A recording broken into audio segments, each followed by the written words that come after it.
Hello everyone, it is me and who believe we can make Nigeria a better place for everyone to live in. Please, if this is your first time of coming across this channel or YouTube, I want you to please subscribe, like, drop your comment on how Nigeria can be taken to the next level, on how the youth of Nigeria can stand up to their feet to tell the leaders of Nigeria that they are not leading Nigeria in the right way, that they are not taking Nigeria to the proper place. Please, I want you to please this time we want to quick talk about a little topic that won't take your time much. We're going to talk about how the leaders of Nigeria, in another method of how they take Nigerian money into foreign countries and foreign land, the money they are supposed to use to develop Nigeria, the money they're supposed to use to give Nigerian electricity. For the past 8 or 16 years of PDP, it was electricity that was a way of taking their money. Now another set have come. What they're telling Nigeria is weapon here, weapon there, weapon every time. But please, before we continue with this video, I want you to take a look at Nigeria president, where he went to America for an interview, where he was interviewing on how his plans to face the Boko Haram and the rest of them. I just want you to listen to how much he said he's spending on buying weapons. Even the lady that was interviewing, the lady was shocked when he mentioned the money. It is billions of dollars. Even the people in America that is launching nuclear weapon, they don't spend billions of dollars to launch nuclear weapon. That is what Nigerian president said that he's spending buying weapons to fight the Boko Haram. Still, the Boko Haram has not been defeated. They are still functioning as if there is no tomorrow. I want you to quickly watch this video. Look at the response of this lady that was interviewing the president of Nigeria before we continue. President Buhari, welcome to the program. Thank you. You are here for an anti-corruption summit and try to tackle this big scourge. Of course, it's been overshadowed by what the Prime Minister said to the Queen about your country in Afghanistan, calling you fantastically corrupt. What is your reaction to that? Well, I think he's being honest about it. He is talking about what he knows about the two of us, Afghanistan and Nigeria. And by what we are doing in Nigeria by the day, I don't think you can fault him. I hope he did not address the press. He said it privately, and somehow you got to know it. That's true. He said it privately. He didn't think that it was going to be broadcast, but it was. And you were being very blunt and very honest yourself by saying that he was right. And you told me, Mr. President, during your campaign that we have to kill corruption or else corruption will kill Nigeria. How are you doing? Are you making any inroads? Yes, we are, and those that are following the developments see it. Nigerians now are acutely aware that what we were saying during our campaigns, there was no exaggeration. And a few instances where $2.1 billion, billion, not $1 million, were voted for military hardware and software for the operations against Boko Haram.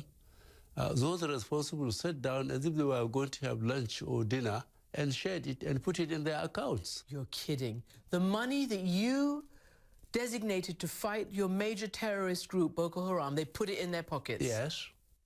And what do you do with these people who do that?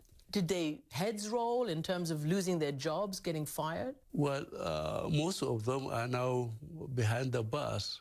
We are getting the documents corrected in a way so that we can secure a successful prosecution.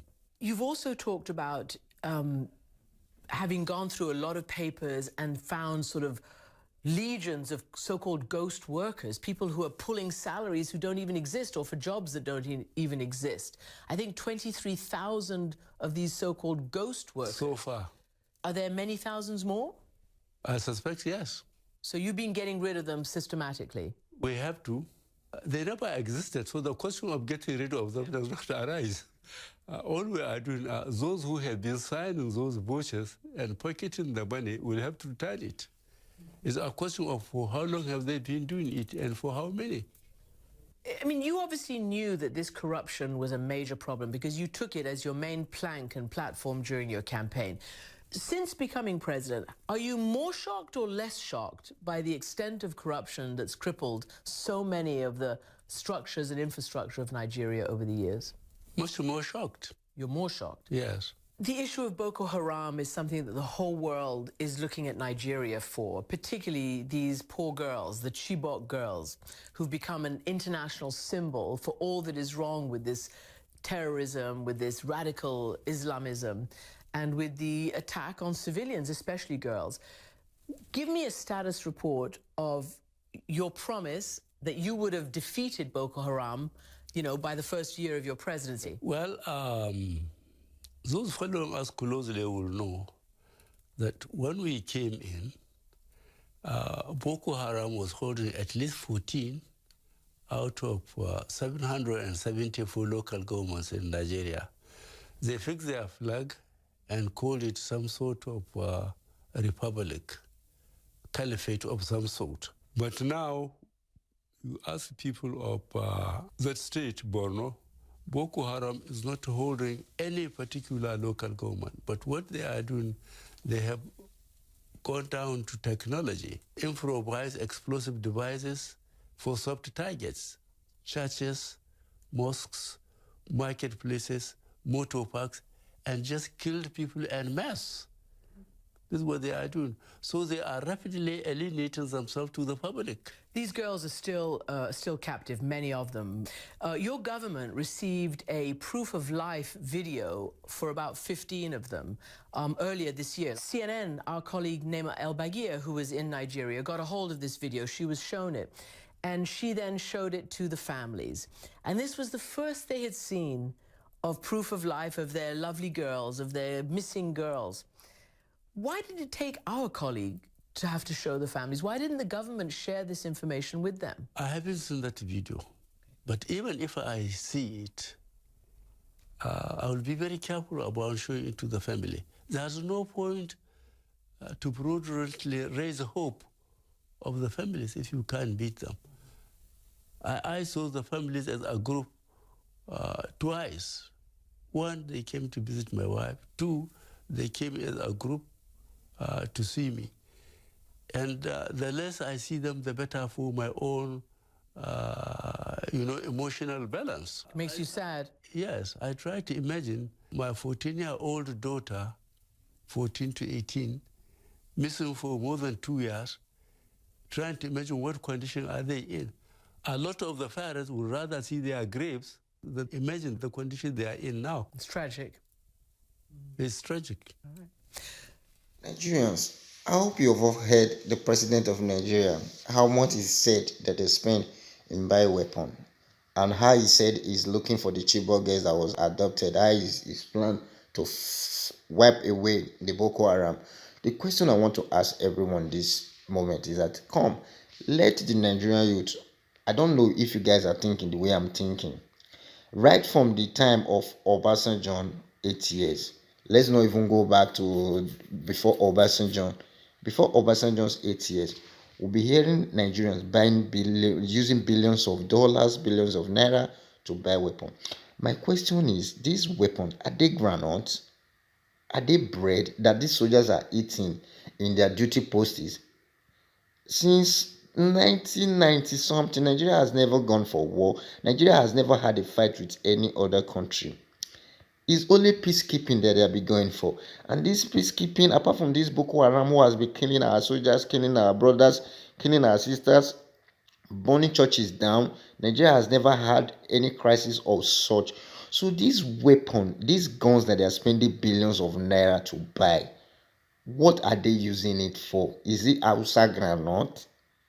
This is the question I want to just ask us this very moment, because I don't want to take much time. It's Christmas celebration. I want all of us to just sit down, deliberate on this very topic. Think about it. This is another way now. They are taking Nigerian money. They will tell us that they are buying weapons because nobody is going to ask them where is the weapon. Nobody is going to say we want to see the weapon. No, Nigerian Senate is not going to see anything. Nigeria House of Rep is not going to ask Let us see the weapon. Give us the record. Show us this weapon. They will just tell Nigerians they use this money to buy weapon. They will give the little they can to the chief general of army, give the little they can to the chief of police. Then they share the rest of the money among themselves. How will a president tell a national television, say it in national television, that they spent $2.1 billion to buy weapon? Even the spaceship in the sky that Americans and Europe and Russia put hands together to send to space, they did spend $2.1 billion on it. Mr. President, if you guys want to say something that will make these people to respect us. Say something that, if you want to lie, you lie intensively, not just lying because you know that what you're saying is. At least stop this prank. I'll call it prank. Stop this play. My beloved Nigerian youth, my beloved Nigerians, let us think of this whole thing. Guns, this ammunition Nigerians are buying, they are not granules. They are not bread that is being eaten up in their line of duty, in their duty post. So the ones they have been buying, are they throwing it away? Is it tomatoes that get spoiled? Is it yam that gets spoiled? Please, if you think what I'm thinking, kindly subscribe, drop your comment on how Nigeria can be taken to the next level. I just want to rest here. Not too much talk today. Thank you all.